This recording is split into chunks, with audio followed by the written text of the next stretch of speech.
మంజూరు పత్రాలు పంపిణీ చేస్తుంది. ఒకటే ఆలోచన, మన నియోజకవర్గానికి 3500 ఇళ్ళు మాత్రమే కేటాయించింది ప్రభుత్వం.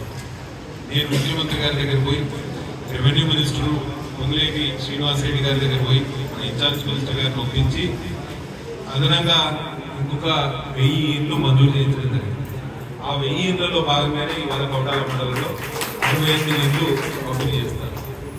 ఈ మంజూరు పత్రం రాగానే సంకలం పెట్టుకొని సగం మంది టైంపాస్ చేస్తారు.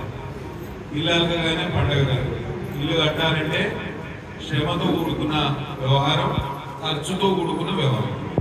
5 లక్షలకి ఇవాళ స్లాబులు అయ్యే పరిస్థితి లేదు. ఇవాళ పితృపక్షాలు 21కి అయిపోతాయి, 22కి అయిపోతాయి. మంచి రోజు ఏ పని మొదలు పెట్టి మనం ఇల్లు కట్టుకునేటప్పుడు కూడా దసరా రోజు ముగ్గు వస్తుంది. మనం ముహూర్తం చూడాల్సిన అవసరమే లేదు.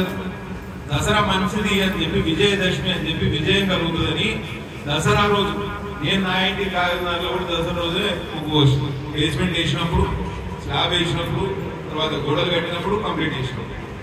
కాబట్టి కానీ 5 లక్షలతోటి ఇల్లు అయ్యే పరిస్థితి లేదు.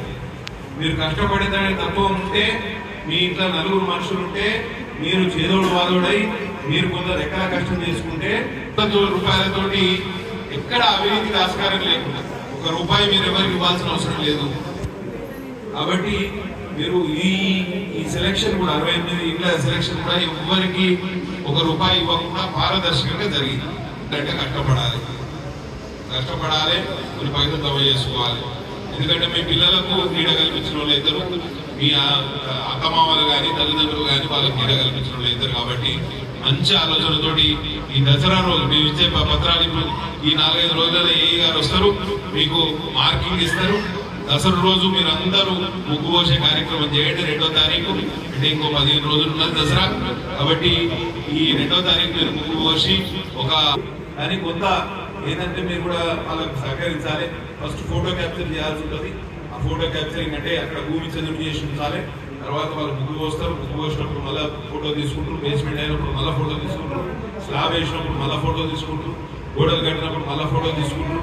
వాళ్ళని ఇబ్బంది పెట్టారు.